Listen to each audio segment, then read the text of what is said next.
Cambridge, Massachusetts, January 7, 1969, 12:15 p.m.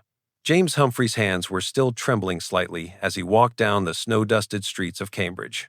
Not from the cold that bit through his coat, and not from the relief of finally finishing his general exams at the Peabody Museum.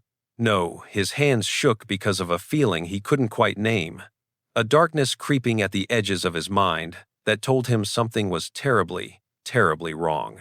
His girlfriend, Jane Britton, hadn't shown up for her exams that morning. Jane, 23 years old, brilliant, dedicated, destined for greatness in the field of archaeology. The kind of woman who had spent the previous summer searching for Alexander the Great's lost citadel in Iran. The kind of woman who didn't just miss the most important exams of her academic career. James had called her twice that morning. No answer. No answer. Now, as he made the 15-minute walk to her apartment at 6 University Road, he tried to convince himself there was a reasonable explanation. Maybe she was sick. Maybe she'd overslept. But even as he thought these things, he knew they weren't true. They'd been together just hours before. Dinner with friends. Ice skating at Cambridge Common. Back to her apartment by 10:30 p.m. He'd left around 11:30, kissing her goodnight, telling her to get some rest before the big day. She'd been nervous about the exams. She'd talked about them. There was no way she'd forgotten. When James reached the apartment building, he climbed the stairs to the 4th floor, each step heavier than the last. He knocked on Jane's door. No answer. The sound attracted the attention of Don Mitchell, Jane's next-door neighbor and friend. Don stepped into the hallway, expecting to see Jane. Instead, he found James, pale and worried. She didn't show up for her exam, James said.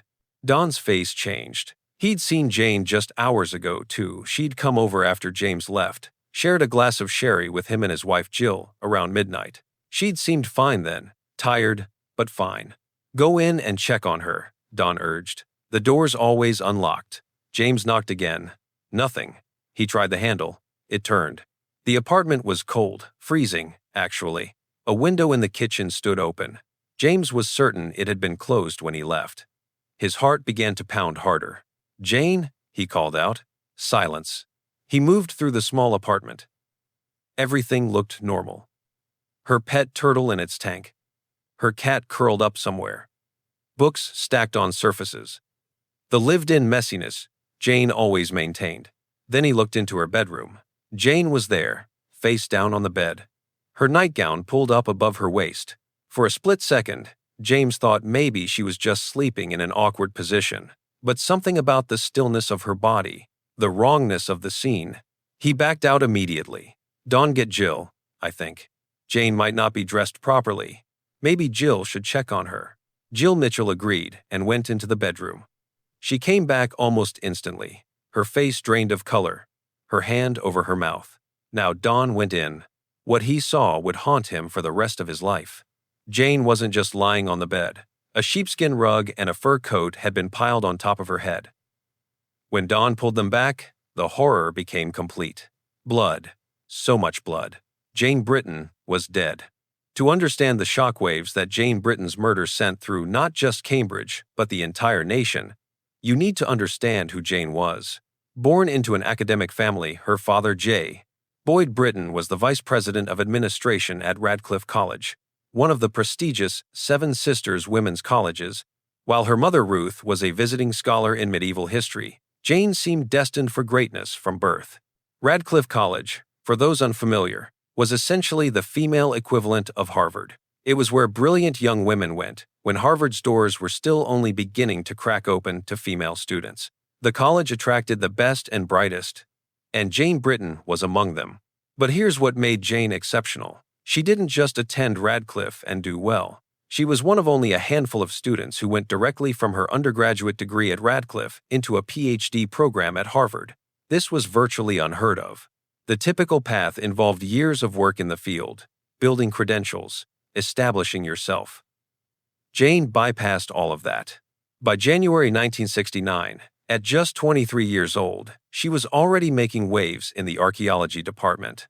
The previous summer, she'd been selected for an archaeological expedition to Iran, a prestigious opportunity that graduate students would kill for. While there, She and her team searched for Alexander the Great's lost citadel of Carmania. Think about that for a moment. At an age when many people are still figuring out what they want to do with their lives, Jane Britton was hunting for lost ancient cities in Iran. Her professors spoke of her with the kind of reverence usually reserved for much older, more established scholars. Her fellow students admired her. She was hardworking, dedicated, brilliant. She painted in her spare time. She had a serious boyfriend in James Humphreys, himself a talented archaeology PhD student. Everything about Jane's life suggested a future filled with groundbreaking discoveries, published papers, perhaps a tenured professorship at a prestigious university. Maybe she'd discover something that would change our understanding of ancient civilizations. Instead, on the morning of January 7, 1969, her future was stolen from her in the most brutal way imaginable. When Cambridge police arrived at 6 University Road that afternoon, they entered a scene that would baffle them for nearly 50 years. The apartment was small but well kept in Jane's characteristic style, lived in, a bit messy, but not in a concerning way. Books everywhere, art supplies, the remnants of a life interrupted mid-stride. But it was Jane's bedroom that held the horror. She lay face down on her bed, her nightgown pulled up past her waist. A sheepskin rug and a fur coat had been thrown over her head, obscuring the terrible injuries beneath. The medical examiner would later confirm what was already evident. Jane had been bludgeoned to death. Multiple blows to the head with what appeared to be a sharp-edged or pointed weapon. The force had been sufficient to crack her skull. She died from contusions and lacerations to the head. She'd also been sexually assaulted, though police would refuse to confirm this detail publicly for some time. Here's what made the crime scene so perplexing. First, there were no signs of a struggle. None. Jane's apartment wasn't torn apart. Furniture wasn't overturned. Nothing was broken. It appeared she'd been attacked in her sleep, never having the chance to fight back or even cry out. Second, nothing was stolen. Jane's jewelry sat untouched. Money remained in her apartment. Valuables were where they'd always been. This wasn't a robbery gone wrong. This was something else entirely. Third, the building itself was eerily quiet that night. Multiple residents lived in the building, including the Mitchells right next door. No one reported hearing screams, crashes, or any sounds of violence. Whatever happened to Jane, it happened quickly and quietly. Fourth, blood was found in various places in Jane's room, but most of it was confined to the bed itself. The killer hadn't left a trail, hadn't made a mess elsewhere. The violence was focused, contained, but it was the open window that really puzzled investigators. The kitchen window, the one James noticed immediately when he entered the apartment, stood open, letting in the freezing January air. James was certain it had been closed when he left around 11:30 the night before. The building's fire escape ran right past that window. It originated in the courtyard and would have provided easy access to Jane's fourth-floor apartment for anyone who knew the layout. Had someone climbed up? Had they waited in the apartment for James to leave? Or had they entered after Jane returned from the Mitchells' apartment around 12:30 a.m.? And then there were the fingerprints. Unknown fingerprints were discovered at the scene. Fingerprints that didn't match Jane, James, the Mitchells, or anyone else in Jane's circle of friends and family. Someone else had been in that apartment. Someone who had murdered Jane Britton and then vanished into the freezing Massachusetts night. Within hours of Jane's body being discovered, 6 University Road was swarming with reporters. This wasn't just another murder in Cambridge. This was the daughter of Radcliffe College's vice president. This was a brilliant Harvard PhD student. This was a young woman from a good family, doing important work, with her whole future ahead of her. The story exploded across the country. By the next morning, news of Jane's murder had reached newspapers from coast to coast. In many publications, coverage of her death actually bumped stories about Sirhan Sirhan's trial for the assassination of Robert F. Kennedy. Think about that. A trial for the assassination of a presidential candidate was considered less newsworthy than the murder of a graduate student. But it wasn't just Jane's pedigree that captured public attention. It was the senselessness of it, the brutality, the questions that seemed to have no answers. Who would want to hurt Jane Britton? Why?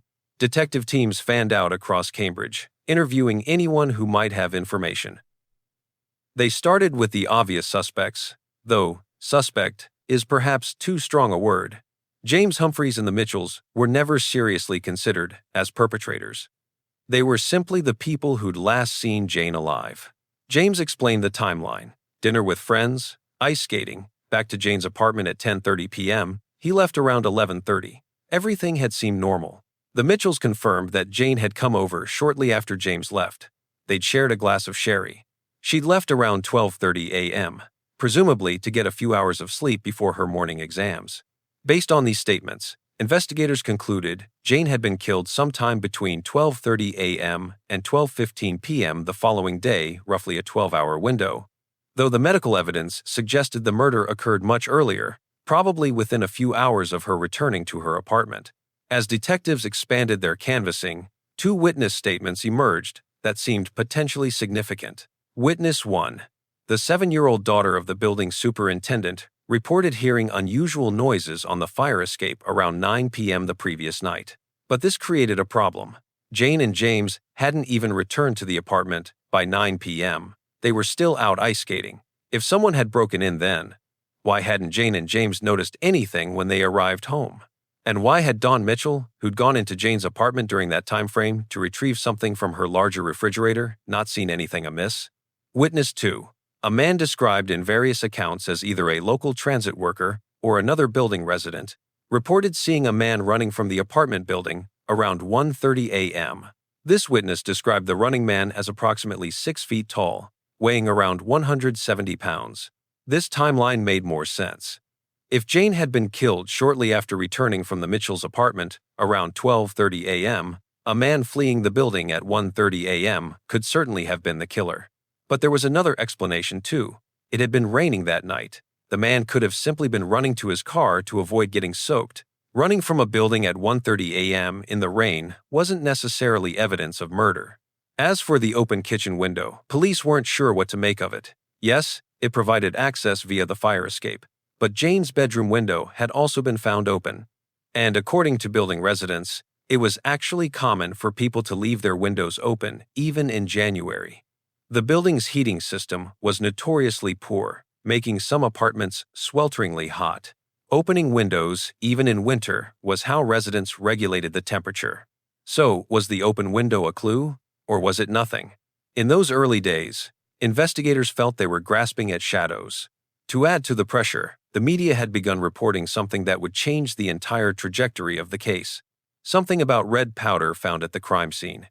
Here's where the Jane Britton case takes a turn into the truly bizarre. During their investigation of the crime scene, police had found red ochre powder in multiple areas of Jane's room. Some of it had been discovered with her body. For those unfamiliar, red ochre is a naturally occurring reddish-brown powder that humans have used for thousands of years, primarily as a pigment for painting and decoration. At first, this seemed unremarkable. Jane was an avid painter. She used pigments in her artwork. Of course, there would be red ochre in her apartment. But then someone, a professor, according to news reports, pointed out something that sent the media into a frenzy. Red ochre wasn't just used for painting. In many ancient societies, red ochre was sprinkled on the dead as part of burial rituals. It was believed to purify the deceased for the afterlife. Archaeological sites around the world have uncovered human remains covered in red ochre, dating back tens of thousands of years. The implications were staggering. If Jane's killer had intentionally sprinkled red ochre on her body as part of some ancient ritual, it meant several things. 1. The killer had knowledge of ancient burial practices, the kind of knowledge that would be common among Jane's archaeology and anthropology classmates. 2. This wasn't a crime of opportunity. This was premeditated. Ritualistic. Someone had brought the red ochre with them or used Jane's own supply deliberately. 3. The killer likely knew Jane personally. They knew what she studied. They knew the significance of what they were doing. The red ochre theory transformed the case from a tragic murder into something far more sinister. Newspapers began to speculate wildly. Was one of Jane's classmates responsible? Had someone become obsessed with ancient rituals? Was this some kind of sacrifice? The anthropology and archaeology departments at Harvard were suddenly under intense scrutiny. Every student, every professor, everyone who had access to Jane or knowledge of her work became a potential suspect in the public's mind. Cambridge Police Chief James Reagan was furious. The speculation was out of control. The Red Ochre theory, which police couldn't confirm or deny without revealing details of their investigation, was creating a media circus. Every newspaper had a different angle, a different theory. The case was becoming impossible to investigate properly. In response, Reagan made a controversial decision. He ordered a complete news blackout. From that point forward, no statements about the Jane Britton investigation would be made to the press without his express permission. The media was furious. The public was desperate for answers, but Reagan held firm. For weeks, reporters were left to recycle old details, speculate based on rumors, and wait for the few scraps of information police would occasionally release. Meanwhile, behind the scenes, the investigation continued, but they were no closer to identifying a suspect. 4 people, James Humphreys and Don and Jill Mitchell, plus one other person whose identity wasn't publicly disclosed, agreed to take lie detector tests. This was described as more of a formality than anything. None of them were seriously considered suspects. Police combed through Jane's personal telephone book, tracking down every single contact, interviewing anyone who'd had even minimal interaction with her. They set up cameras at her funeral, hoping to capture images of someone acting suspiciously. This was a common tactic, the belief that killers often attend their victims' funerals. Nothing yielded results. One detective told reporters in one of the few sanctioned statements, "If we only had some kind of handle on this case, we might make some progress." They had fingerprints that didn't match anyone in Jane's life. They had a witness who'd maybe seen the killer running from the building. They had red ochre that may or may not have been significant. And they had absolutely no motive. Why would anyone want to kill Jane Britton? Just when it seemed the Jane Britton case couldn't get any stranger, something happened that sent fresh waves of terror through Cambridge. In early February 1969, barely a month after Jane's murder, another woman was found dead in her apartment. Her name was Ada Bean. She was 50 years old, a widow living alone less than a mile from where Jane had been killed. And the similarities between the two murders were chilling. Like Jane, Ada lived alone in a multi-story apartment building. Like Jane's building, Ada's had serious security issues. Some entrances had locks, others didn't. Anyone could have gained access. Like Jane, Ada had been bludgeoned in the head and found lying on her bed. Like Jane, it appeared Ada had been attacked in her sleep. Like Jane, Ada's nightgown had been pulled up past her waist.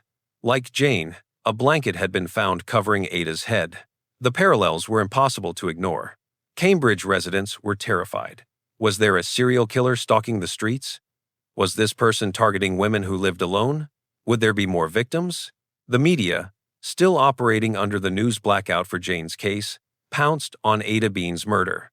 If they couldn't get details about one case, they'd get details about the other, and they'd draw their own connections. But police, to the frustration of reporters and citizens alike, refused to confirm a link between the two murders. Yes, they acknowledged the similarities. Yes, both women lived alone in apartment buildings with poor security. Yes, both were killed in their beds. Yes, both scenes suggested the women had been attacked while sleeping. But was it the same killer?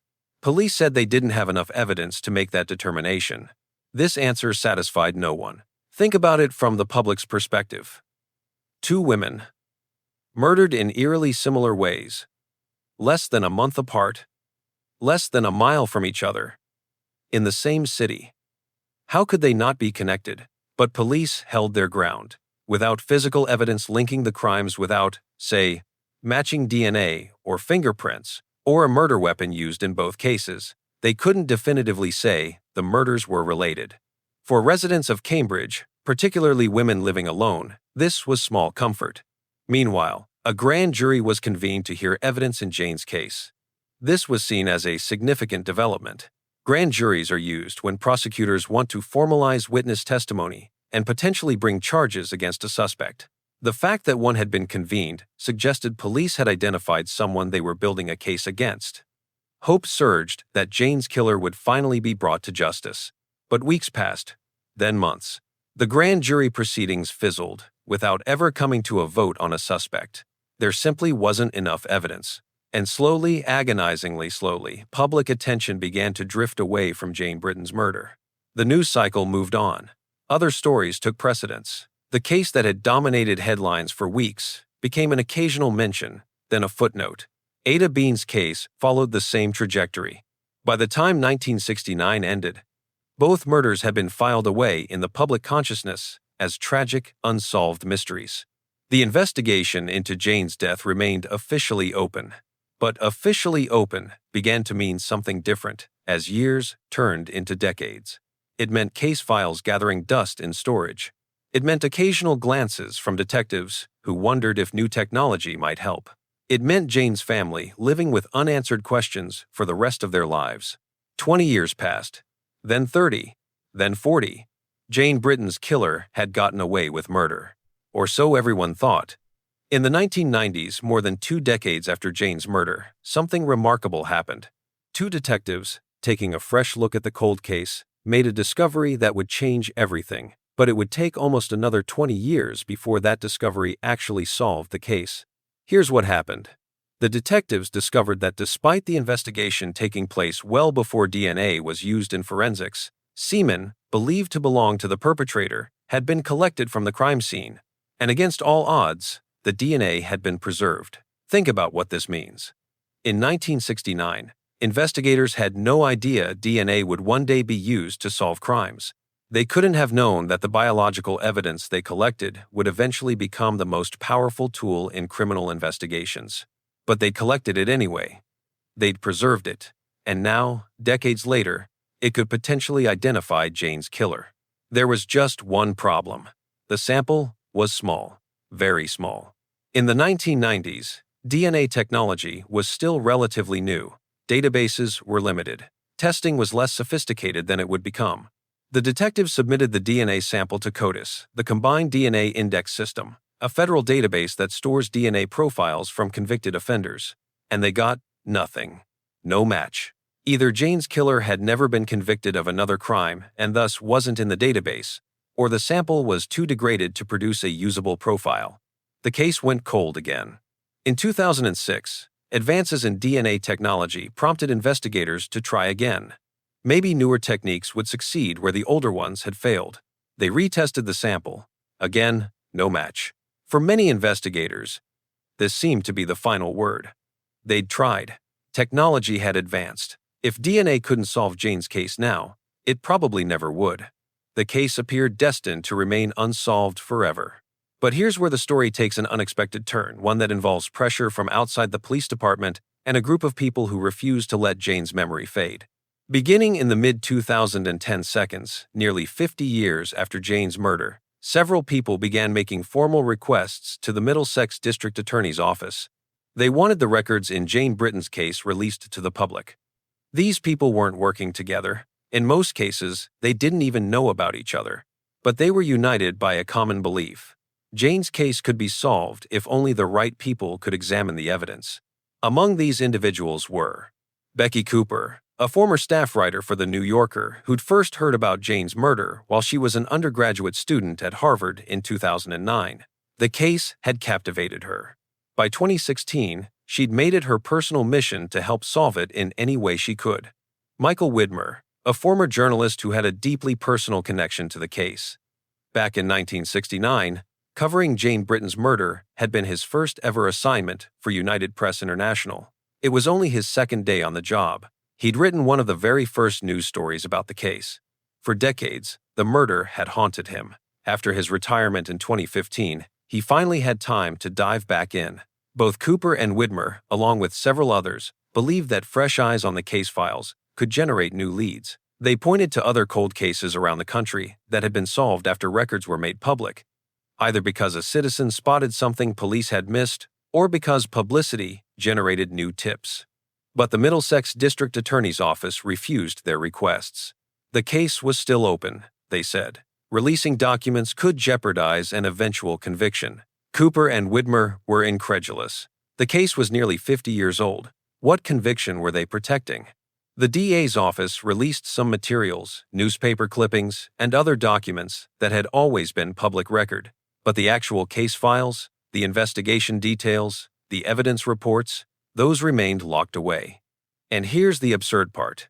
Some of the newspaper clippings the DA's office released as new information had literally been written by Michael Widmer himself back in 1969. They were giving him his own articles and calling it transparency. Left with no other option, Cooper, Widmer, and others began filing lawsuits against the DA's office. This multi-year legal battle was chronicled by Boston Globe writer Todd Wallach, who wrote several articles about the fight for transparency. Wallach argued that the resistance to releasing records was part of a broader problem with government transparency in Massachusetts. He questioned whether the concerns about jeopardizing a cold case were really valid after half a century. The legal battle dragged on. And then, in November 2018, something extraordinary happened. The Middlesex District Attorney's Office, led by DA Marion Ryan, held a press conference. They had an announcement about the Jane Britton case. On the 14th of November 2018, District Attorney Marion Ryan stood before a room full of reporters and said the words that many thought they'd never hear. "We have identified Jane Britton's killer." The room erupted. After 49 years, after decades of dead ends and false hopes and unanswered questions, Jane's murder had finally been solved. The killer's name was Michael Sumpter. For those who'd followed the case for Becky Cooper and Michael Widmer and Don Mitchell and Jane's family members, the name meant nothing. Michael Sumpter had never been a suspect. He'd never been questioned. His name had never appeared in any of the investigation files.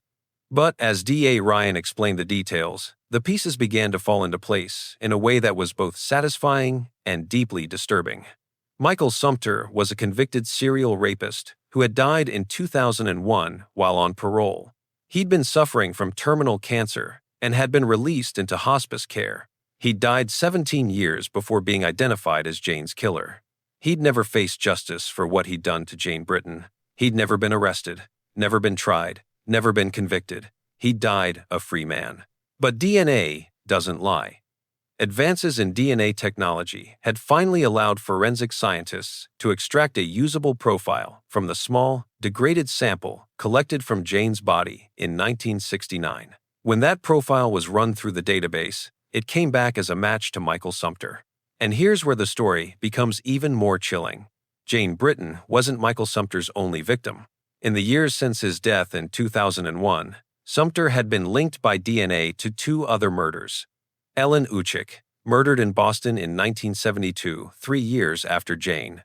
Mary Lee McLean, murdered in Boston in 1973, 4 years after Jane. Both women had been attacked in their homes. Both had been sexually assaulted. Both had been killed with extreme violence. Michael Sumpter was a serial killer, and he'd operated for years in the Boston and Cambridge area, apparently without police ever connecting the crimes or identifying him as a suspect. DA Ryan laid out the theory of the case. On the night of January 6 to 7, 1969, Michael Sumpter had stalked Jane Britton. He'd followed her home. He'd watched as she and James Humphreys returned from their evening out. He'd waited either hiding somewhere in the building or monitoring the apartment from outside until James left around 11:30 p.m. After Jane returned from the Mitchells' apartment around 12:30 a.m., Sumpter made his move. He climbed the fire escape, entered through the kitchen window, and attacked Jane while she slept. He sexually assaulted her. He bludgeoned her to death. He covered her body with the rug and fur coat. And then he fled down the fire escape and ran from the building. The witness who'd seen a man running from 6 University Road around 1:30 a.m., the witness whose statement had been questioned for decades, had actually seen Michael Sumpter. The description matched: approximately 6 feet tall, around 170 pounds. As for how Sumpter knew about Jane or targeted her specifically, DA Ryan suggested he may have simply seen her around Cambridge. Sumpter had connections to the area. He'd lived there as a child. At the time of Jane's murder, he'd worked less than a mile from her apartment. His girlfriend also lived in Cambridge. It's possible he'd noticed Jane beautiful, young, living alone in an apartment building with virtually no security, and decided she would be his victim. Or perhaps their paths had crossed randomly. Perhaps Jane had shopped at a store where Sumpter worked. Perhaps she'd walked past him on the street. We'll never know for certain. Michael Sumpter took those answers to his grave. Remember the red ochre powder that had generated so much speculation in 1969? The powder that had led to theories about ancient rituals and killers with knowledge of archaeology? DA Ryan addressed it directly in her press conference. The red ochre, she said, was a red herring. It had no significance to the investigation whatsoever. Jane was a painter. She used red ochre in her artwork. The presence of the powder in her apartment, even in her bedroom, even near her body, meant nothing. It had probably been there for weeks or months before her murder, simply part of the normal detritus of her artistic work. All the speculation about ritualistic significance, unfounded. All the theories about a killer with archaeological knowledge, wrong. The Red Ochre Mystery that had captured public imagination and derailed the investigation for weeks was simply Jane's art supplies. Sometimes the most sensational explanation is wrong. Sometimes the boring answer is the correct one. Michael Sumpter wasn't an archaeology student enacting some ancient burial ritual. He was a predator who'd broken into a young woman's apartment to rape and kill her. It was that simple and that horrible. Jane Britton's case is officially solved. Her killer has been identified, but the resolution raises as many questions as it answers. Question 1. Why did the DNA testing take so long? Here's what we know. DNA testing in the 1990s failed to identify Sumpter. Testing in 2006 also failed. But testing in 2018 succeeded. Why?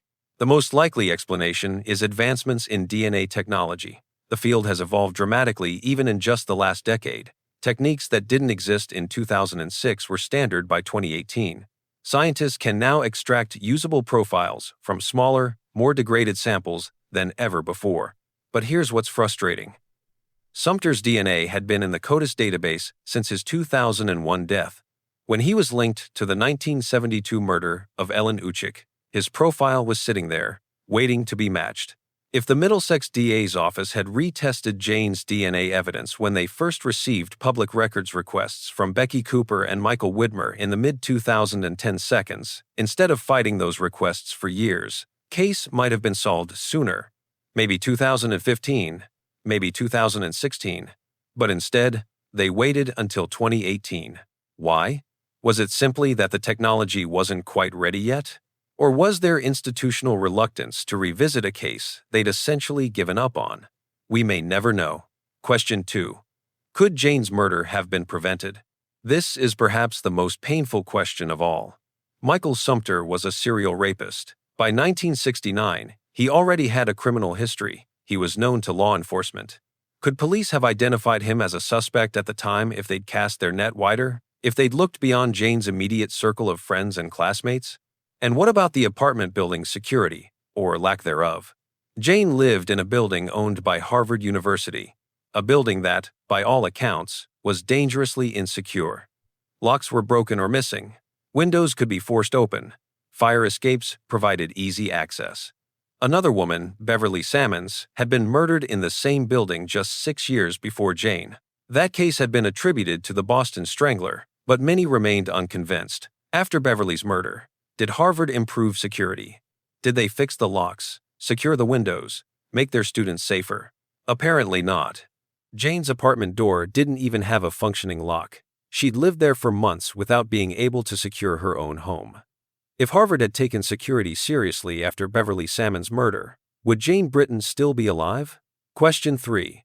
What about Ada Bean? Remember Ada Bean, the 50-year-old widow murdered just a month after Jane in eerily similar circumstances? At the 2018 press conference, D.A. Ryan made a statement that shocked many.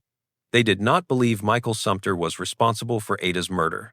Despite the similarities, bludgeoned in bed, nightgown pulled up, attacked while sleeping, blanket covering her head, authorities maintained the cases weren't connected. But why? Did the DNA evidence not match? Were there details about Ada's case that were different enough to rule out Sumpter? Or is it possible that Sumpter was responsible, but the evidence is too degraded or too contaminated to prove it? At the time of this writing, Ada Bean's murder remains unsolved. Her case is still cold. Her family still has no answers. If Michael Sumpter killed her, and the similarities certainly suggest he might have, then his death in 2001 means she'll never get justice either. The murder of Jane Britton and the 50-year quest to solve it offers several uncomfortable lessons. First, cases can be solved decades after they occur. DNA technology continues to advance. What's impossible today might be routine tomorrow. Families deserve to have cold cases periodically reviewed as technology improves. Second, transparency matters. The resistance from the Middlesex DA's office to releasing records even after decades may have delayed justice.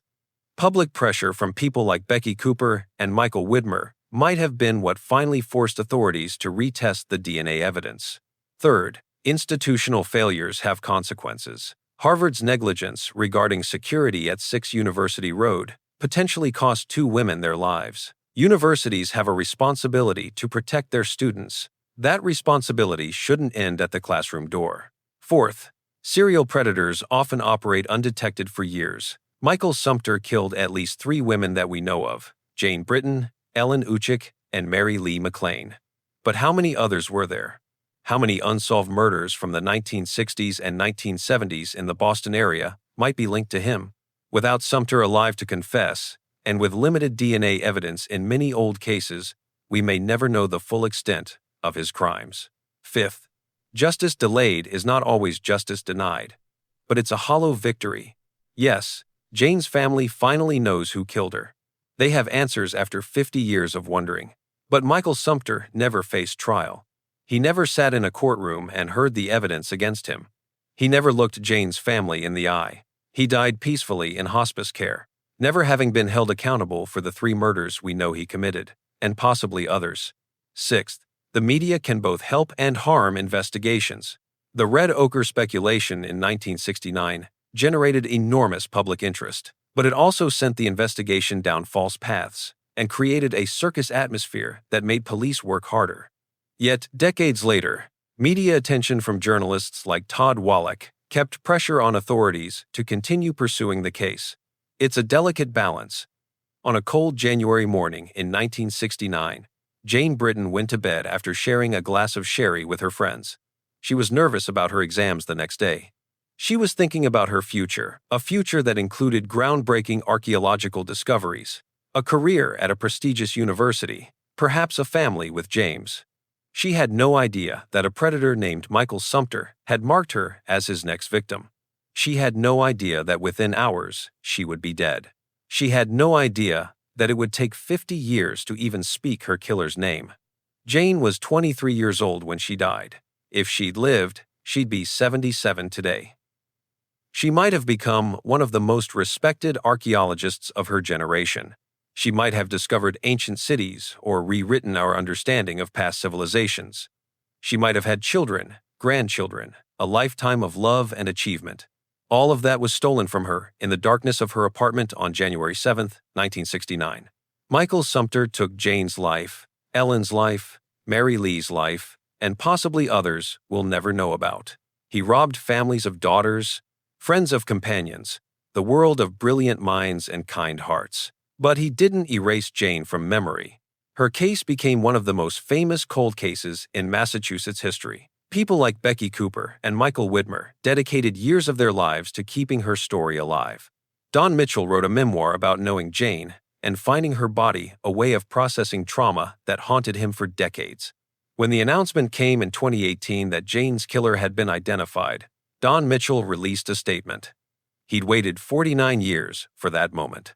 He said that while he was glad to finally have answers, the resolution brought with it a profound sadness. Michael Sumpter had gotten away with murder for his entire life. He died without ever facing justice. And Jane, brilliant, kind, promising Jane, was still gone. No amount of DNA evidence could bring her back. No press conference could undo what had been done. But at least now, Don said, Jane could rest. At least now, her family knew the truth. At least now, Jane Britton's murder was no longer a mystery. It was a solved case, a closed book, a story with an ending, however unsatisfying. James Humphreys went on to complete his PhD in archaeology. He rarely spoke publicly about Jane's murder, choosing instead to honor her memory privately. When the case was solved in 2018, he released a brief statement, expressing relief that the truth had finally emerged.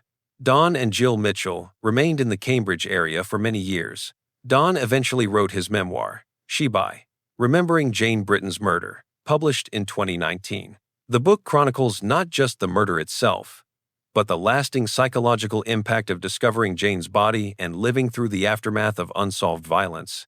Becky Cooper published her own book about the case, We Keep the Dead Close, A Murder at Harvard, and a half-century of silence in 2020. Her investigation into Jane's murder became a deeply personal journey into Harvard's culture, the treatment of women in academia, and the persistence of institutional secrecy. Michael Widmer continued advocating for transparency in cold cases until his death in 2021. He never got to see the case files he'd fought so hard to access, but he did get to see Jane's murder solved, something he'd dreamed about since that second day on the job in 1969 when he first wrote about her death. Jane's parents, Jay Boyd and Ruth Britton, both passed away before the case was solved. They died never knowing who had killed their daughter. This remains one of the cruelest aspects of the 50-year delay in justice. The apartment building at 6 University Road still stands in Cambridge. It's been renovated since 1969, and security has presumably been improved. But for those who know the history, it remains the place where Jane Britton spent her final hours and where a killer climbed a fire escape on a rainy January night. Ada Bean's case remains unsolved. Her family still waits for answers. If you have any information about her murder on February 4, 1969, please contact the Cambridge Police Department. Cold cases can be solved. Jane's case proved that. This is a true story. Jane Britton was a real person with real dreams and a real future that was stolen from her. When we tell true crime stories, it's easy to get caught up in the mystery, the investigation, the puzzle of it all. But we should never forget that at the center of every true crime story is a victim, a person who laughed and cried and loved and hoped and dreamed. Jane Britton was that person. She deserved a long life. She deserved to fulfill her potential. She deserved justice. It took 50 years, but she finally got part of that. The rest, the life, the potential, the future can never be returned. And that is the real tragedy of this story.